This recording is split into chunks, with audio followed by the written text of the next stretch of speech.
Before we start, make sure you subscribe and like this video. Someone we didn't know tried to pick Dylan up from school today, said his elementary teacher. The guy said he was Dylan's older brother. Dylan doesn't have a brother, I said, alarmed. We thought so too, replied the teacher. I suspected something wasn't right straight away. It was this tall, lanky guy with black hair. Looked in his late 30s, maybe even 40. He knew your address, Dylan's full name and birthday, and which class he was in. I went inside to check with the principal. When I came back out, the guy was gone. I was silent for a second as I stood facing the teacher outside the school gate. The gate separated the main road and a large playground and basketball court leading into the school. All the other kids and parents had left, and we were the only ones standing outside. Where's Dylan now? I asked. He's waiting for you in the principal's office, she said, gesturing for me to follow as she turned around. I walked across the playground behind her shakily, then through the corridors to the office. My 8-year-old son Dylan sat on the couch in the principal's office, still as a stone. The principal sat behind her desk, and there was a cop standing next to her. Hey buddy, I said, you okay? Dylan looked at me blankly. My Dylan was always a quiet boy. It was just the two of us at home at the time. I was a single dad. My late wife Angie, Dylan's mother, died a year prior.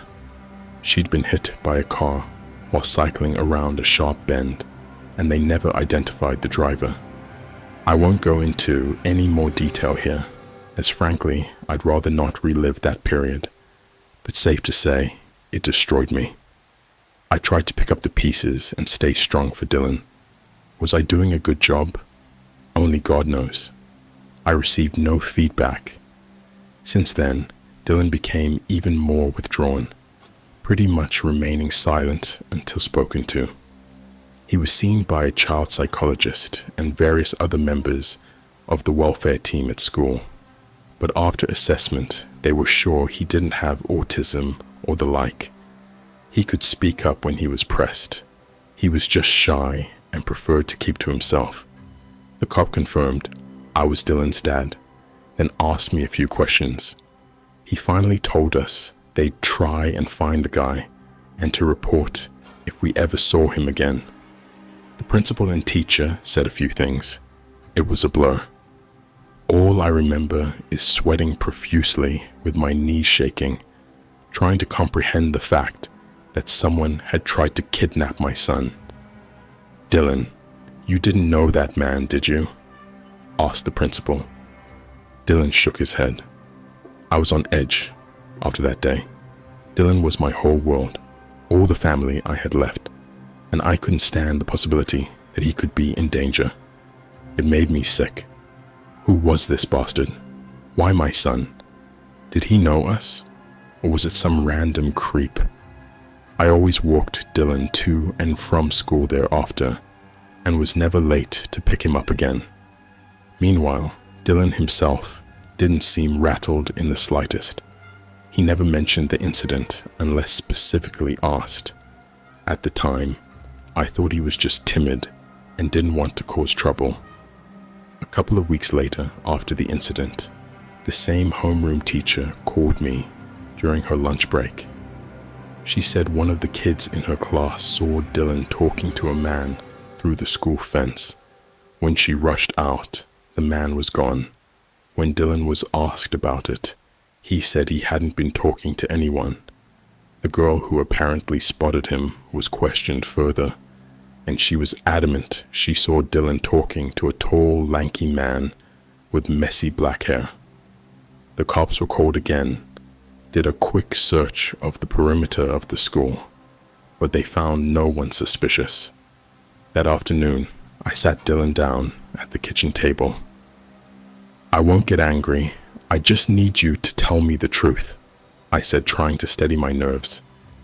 Did you or didn't you talk to a stranger today at school? Yes or no? He shrugged. Getting an answer out of him was harder than drawing blood from a stone.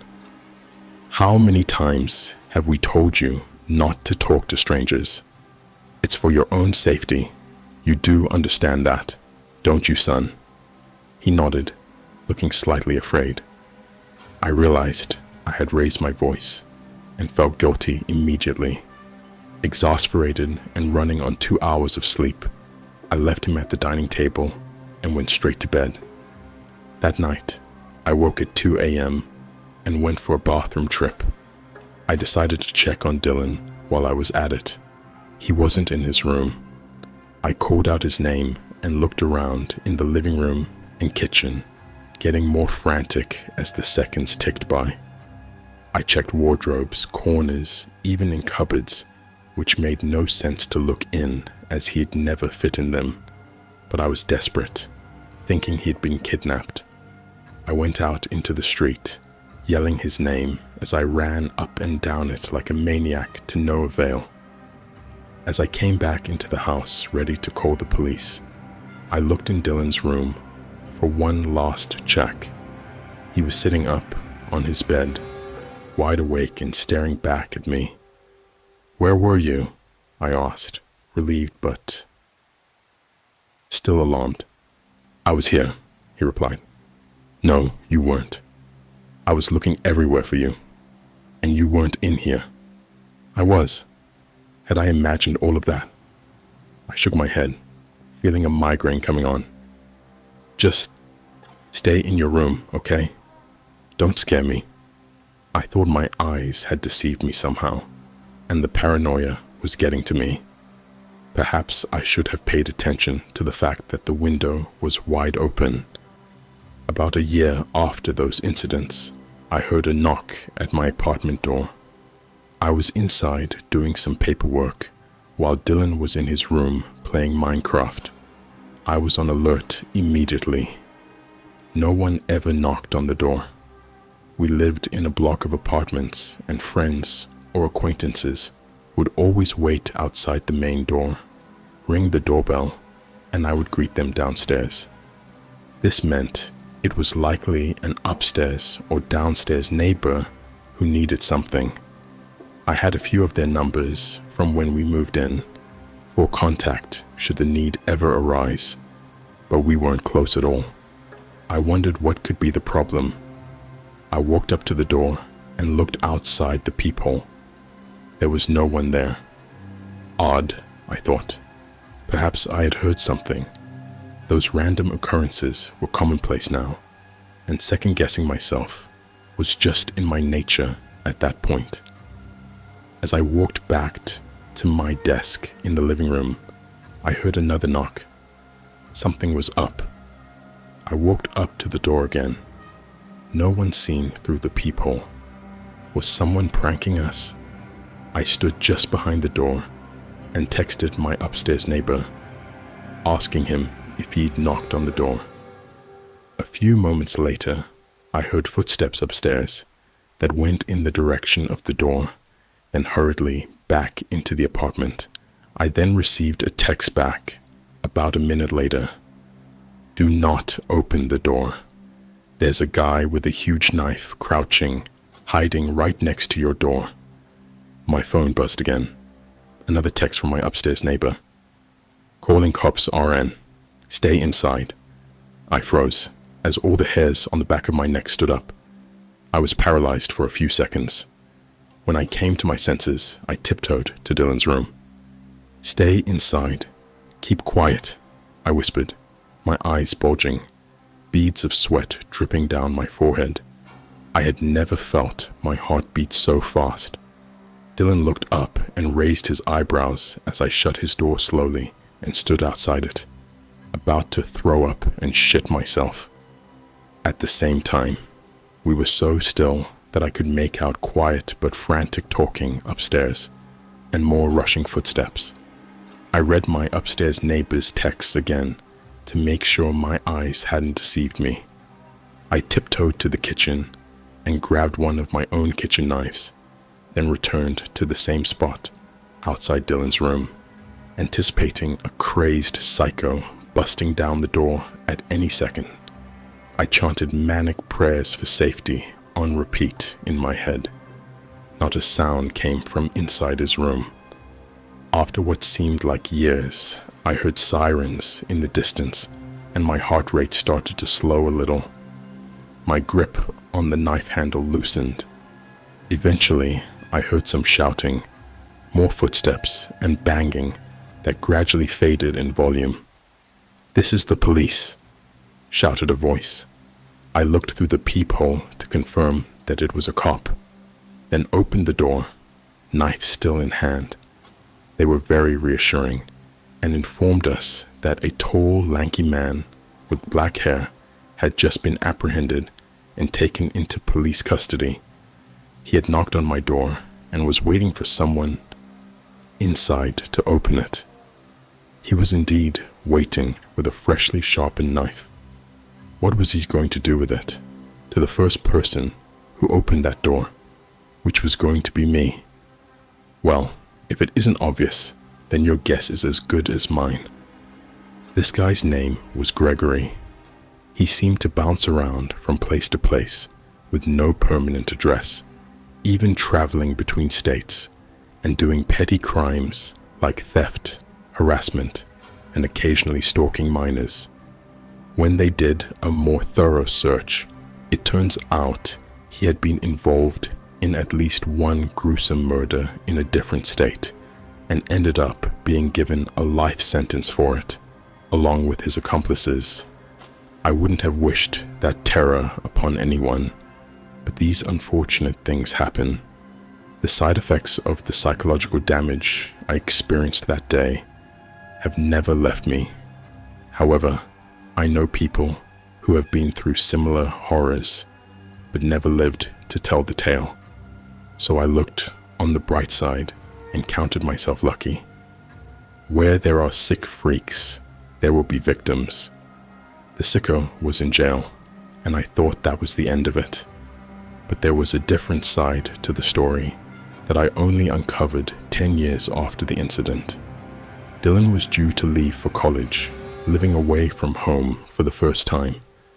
He had grown into a tall kid with a surprising number of friends, still obedient, but relentlessly quiet. While packing his things and clearing out his room, I found a rugged-looking old notebook at the back of his bottom drawer. "Dylan's Diary," said the cover. I flicked through it with no intention to pry initially, saw that he had written and drawn in it extensively, with impressively neat handwriting. He had always been a boy of few words, so I was intrigued. I began reading from the first page. Page 1, Cody's house, 11 a.m. He has to give me back my coat. There were a few stick figure drawings. Page 2, I need a book for English class next week. Ask if Amy has one. I turned the pages, and the first few were filled with the same mundane elementary school day-to-day affairs, mixed in with a few doodles. Then I got to page 21. Page 21. Why does my dad talk so much? He won't even let me get an Xbox, and he won't let me sleep over at Cody's house. Talking back is no use. I hate him. I felt a sting, and my heart sank. I remembered that day vividly, and a pang of guilt ran through me. I turned the page. Page 22. Saw Greg today. He says he can help me get rid of Dad. I said he was lying, but he says he's done it before. It was in the news. As my mind connected the dots, I flicked through the previous pages. This was the first mention of Greg I could find. I started to sweat, but continued reading. Page 23. Me and Greg are coming up with a plan. Need Dad gone. But I almost got caught talking to him today. Mrs. Watford, that stupid old mole rat, kept asking me. She took me to the principal's office again. I think Katie saw Greg and snitched. Need to be careful. A few blank pages, with a few in between filled with scribbles and admin type notes to self. Then the narrative continued. Page 41. The word plan was underlined, with 2 drawings underneath. The first was of a stick figure kneeling by a door holding what looked like a dagger. This stick figure was smiling. There was another stick figure behind the door, with its hand on the door handle, about to open the door. The second was of the first stick figure stabbing the stick man who had just opened the door, his eyes now 2 crosses. Page 42. Greg came to my house and I showed him my plan. He said it was good and he could do it. We almost got caught by Dad, but I got back in bed just in time. He's gonna get some tools from his house. Close 1. Page 43. Greg screwed up. He's in jail now. Why did Dad not open the door when Greg knocked? Everything went wrong. I don't know why. Page 44. I wish my dad would just shut up. I flicked through the rest of the notebook, which was blank. Page 44 was the last entry. I read the entries a few times and pondered what I should do. I never thought Dylan was capable of such heinous intentions.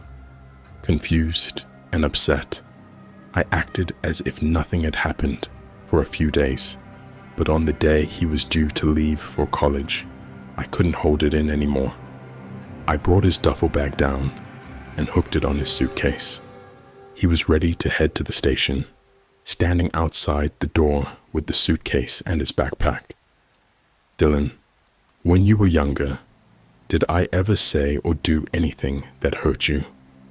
You can be honest with me. No, why do you ask? He replied. I held up the diary. He froze for a second, and I saw the color drain from his face. I won't blame you for anything. Don't worry. You know I love you very much, son. You were a minor, and you were a victim of a very sick man. Besides, this thing is years old. I just want to know what I did wrong at the time to lead to this, and we can put it behind us. His shocked expression faded, leaving his ever-present blank stare. You didn't do anything wrong. Neither did Mom. I opened my mouth to ask him what he meant by that, but stopped. The corners of his mouth stretched into a wide smile. Our eyes met, and we stood in silence for a few seconds. Dylan, if I were to find another one of these notebooks, I began tactfully, would I see the blueprint of my wife's murder inside? Yeah. He didn't even pause to answer.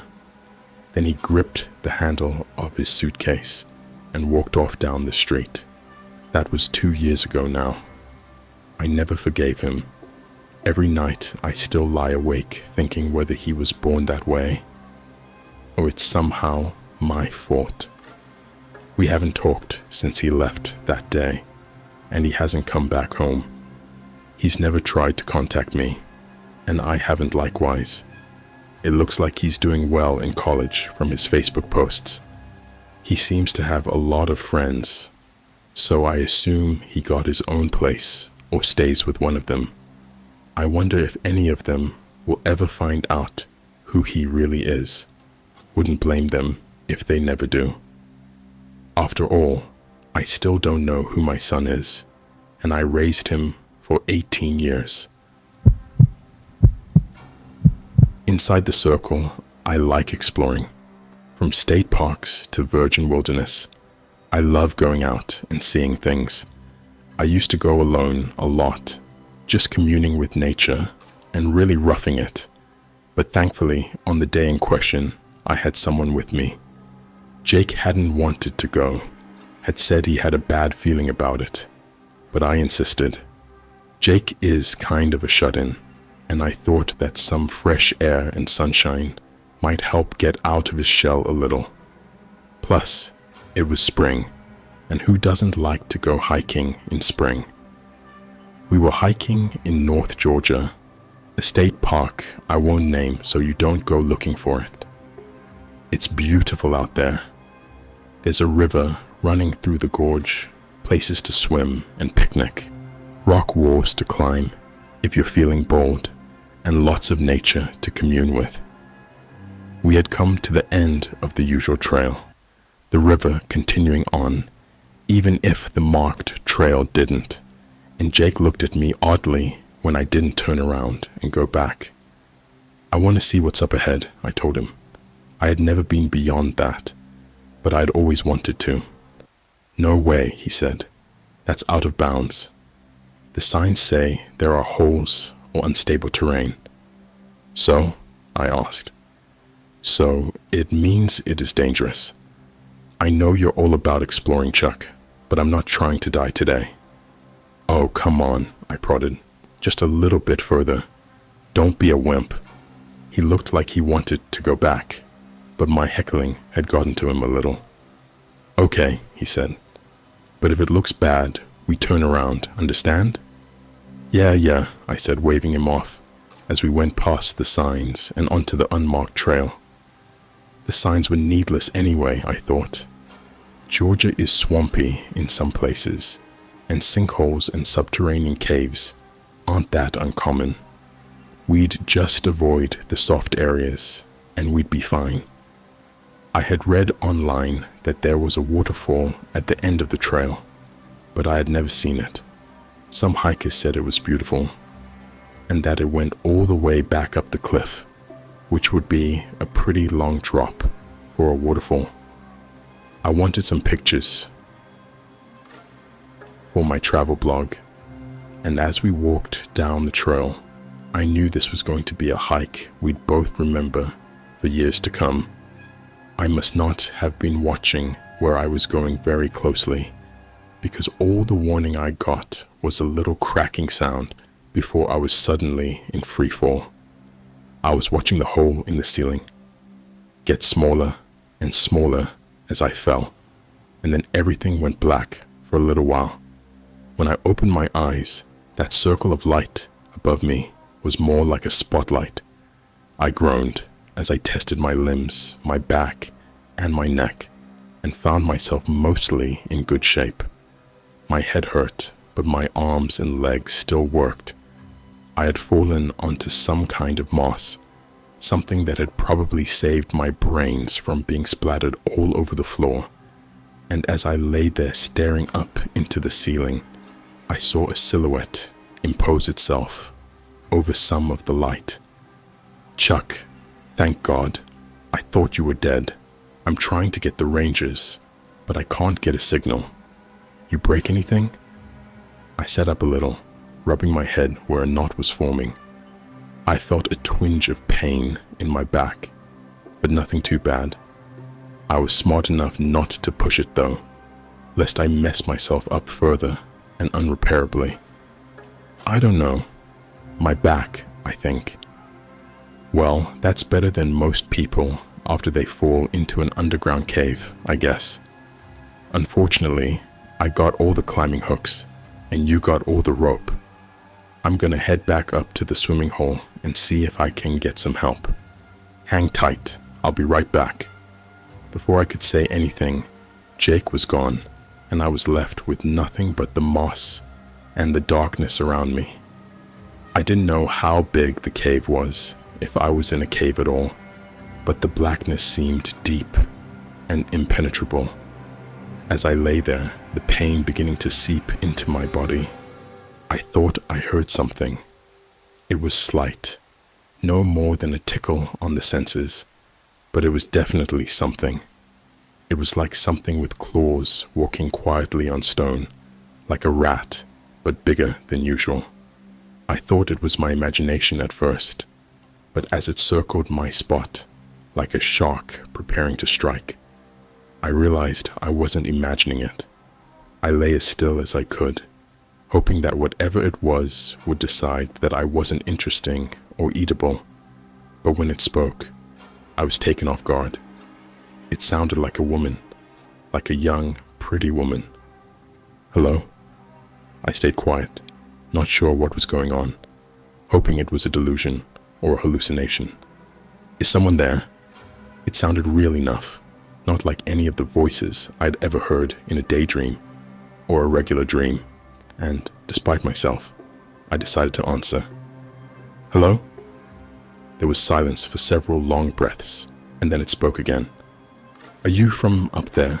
She asked, and I assumed she was pointing to the ceiling. Yeah, my name's Charles. What's yours? Silence. Silence. And then it spoke again. I don't have one.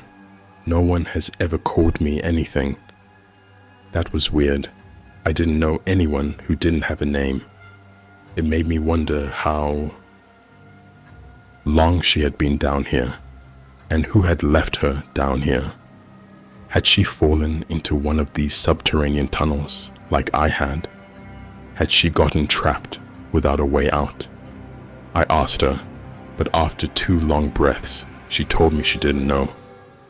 I don't remember ever not being down here. It's my home, and if I lived up there, it was a very long time ago. The long pauses between conversations were a little weird, but I put it out of my mind. Clearly, she didn't get a lot of chances to talk to people, and she was just remembering how to make conversation. There was nothing wrong with that. In fact, I was glad she had found me. I didn't want to be down here all alone, and maybe I could help her get out once Jake came back. Why don't you come over here into the light? I asked, patting the stone beside my moss bed. That way I can see you. Silence. Silence. Then speech. I don't really like the light, she confided. It hurts my eyes and it burns my skin. That made sense, I thought. If she had been down here long enough, then she was probably kind of sensitive to the light.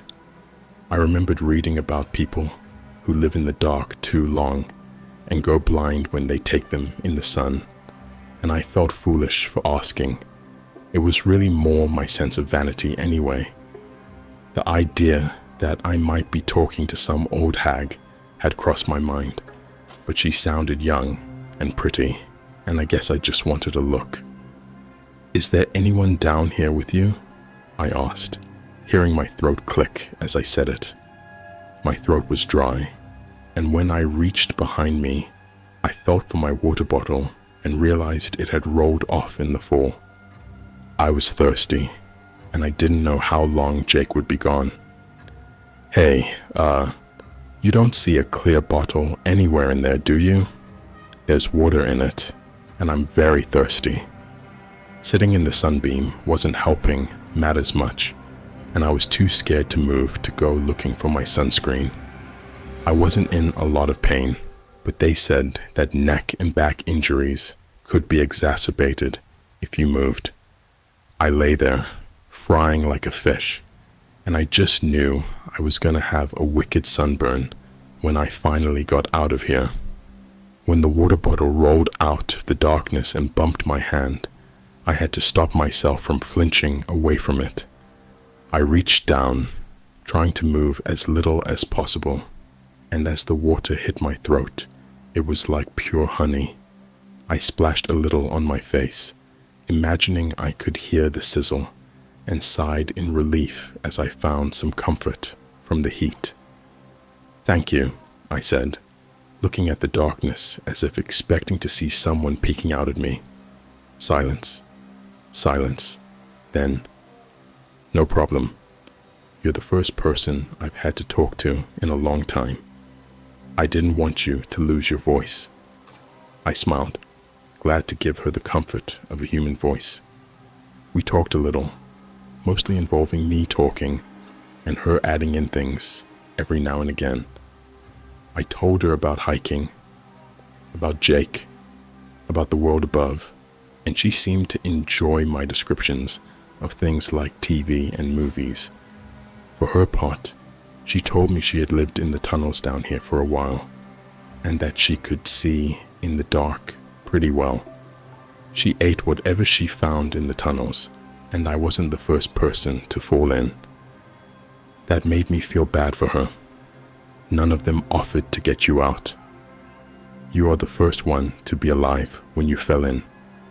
Some of them are alive for a little while, but they don't stay alive for long. No one comes for them, and they succumb to the fall. That gave me a chill. You mean they die? I asked. Silence. Silence. Then, yes. And no one comes for their bodies? Silence. Silence. Then, they do not find their bodies. I told you, Charles. I eat what I find in the caves. My mouth was dry again, but it had nothing to do with the heat. She had just admitted to being a cannibal, but I suppose one couldn't hold that against her either. She was trapped down here. Food was probably not plentiful. She had to survive the best way she could, but I couldn't understand how the Park Service didn't know people were going missing. How did they not collect the bodies before she got a chance to eat them? Did they just think people were lost in the park? I thought that maybe they should be a little more proactive, but then Jake's voice whispered in my head, like putting up a sign to stay off the dangerous trail. Were you? I tried to ask, but my tongue felt stuck to the roof of my mouth. Were you planning to eat me? Silence. Silence. Then, yes, she said, not showing the slightest bit of hesitation. But you were alive, and the sun was up. I usually don't find the bodies until after dark, so there's no sun to keep me away. That made me shudder. It isn't often you get to have a conversation with someone who's planning to have you for dinner. And if the sun had been down and I was still alive, I started, but I couldn't finish the thought. I didn't have to, though. Silence. Silence. Then, yes, she said. I was quiet, not sure how to answer, but she beat me to it again. I have to eat, Charles. All creatures must eat, and I am no exception. You don't feel weird about eating your own kind? I asked, trying to find the right words so she wouldn't be offended. Silence. Silence. Then, I do not eat my own kind, Charles. I eat people. My teeth chattered a little at that. Translation: she wasn't a person, which led my mind to ask the question I dare not voice. What was she? What was I down here with? Even if my back wasn't injured, even if I wasn't paralyzed, something I was pretty sure I wasn't, I still had no way to get out. I could no more jump 30 feet than I could have tossed Jake the rope, and I was at her mercy, it seemed. She needn't wait until dusk, I thought, as I watched a cloud cruise across the mouth of the hole. If it started to rain, if it became overcast, even if some stray cloud covered my hole in shadows, it would be nothing for her to snatch me back into the darkness. It was a sobering realization to discover that your life was hanging so tenuously. Charles?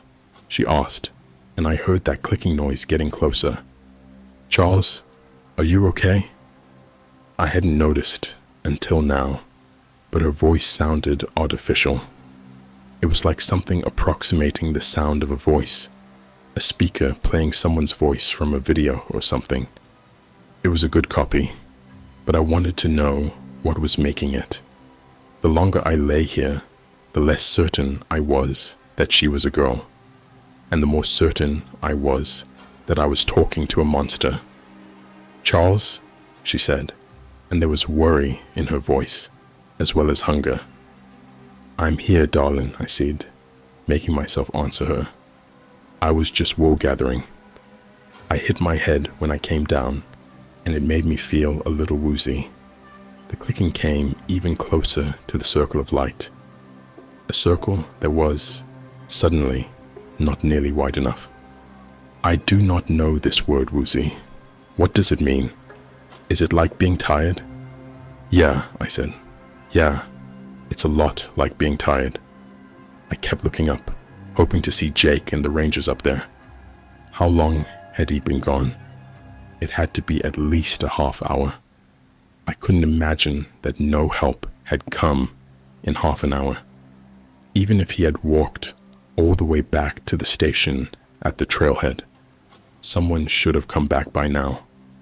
I didn't know if they could stop her from dragging me off and eating me, but I hoped so. Charles? Yeah, I said, hoping my voice sounded steadier than I thought it did. Are you afraid? I had to stop myself from answering with a Texas-sized hell yes, since that might provoke her. Nah, darling, why would I be scared? The clicking came up to the edge of the light, slow and unsure, and I imagined that I could see something there, just beyond the light, a face or something, and it did not look at all human. It looked like a bad driftwood carving or strange idol from a heathen tribe outside of civilization, and I found it hard not to stare at the spot. Your heart is beating very fast. Your blood is pumping through your veins like a river. I can hear it. It's making me hungry. Are you afraid of me? I opened my mouth to deny it, but that was when someone called my name and a shadow imposed itself across the light. It felt like too much, and I wanted them to move as they blotted out some of the light. Chuck, Jake yelled. Are you okay? Sure, great, I lied, glancing over to see the face I hadn't seen was gone. Someone else cast a shadow over me, and I was shaking as my light was cut in half. Chuck, my name's Ranger Mike, and I'm here to help. Ranger Gabe and I are going to rappel down. Is your back or neck injured? I don't think so, I yelled, listening for the clicking and the voice of the knot woman. I think I just hit my head. Mike talked to someone up there, and they concurred. We're going to drop some flares down so we don't get stuck. Close your eyes, okay? I nodded, but there was no way in hell I was going to close my eyes with that thing around. It was strange how quickly she had become it, and how little I wanted to bring her back up with me now. I had no idea what I had been talking to, and suddenly I didn't want to know. I wanted out of this hole, out of this hell, and I promised whatever was listening that I would never scoff at signs there to keep me safe again. If they would get me out of here, I might never come back to the woods again. The flares came down, and I saw the cave was much bigger than I had thought it was. The flares sent up a ghostly light, casting everything in flickering illumination, and that was when I saw it. It was only for a second as it retreated down a side passage, but I caught a glimpse of what I had been talking to. The driftwood carving analogy wasn't far off, the whole thing looking white and thin and kind of fragile looking. It walked around on these long, thin legs that looked like nothing so much as pure bone, and its eyes were set high up on its bony forehead. It looked at me, almost apologetically, as it left, but the two rangers who rappelled down never so much as glanced into the cave. They had me up and on a stretcher before I could warn them, and after securing it, all to ropes, they had the three of us winched up as the flares burned in the darkness below.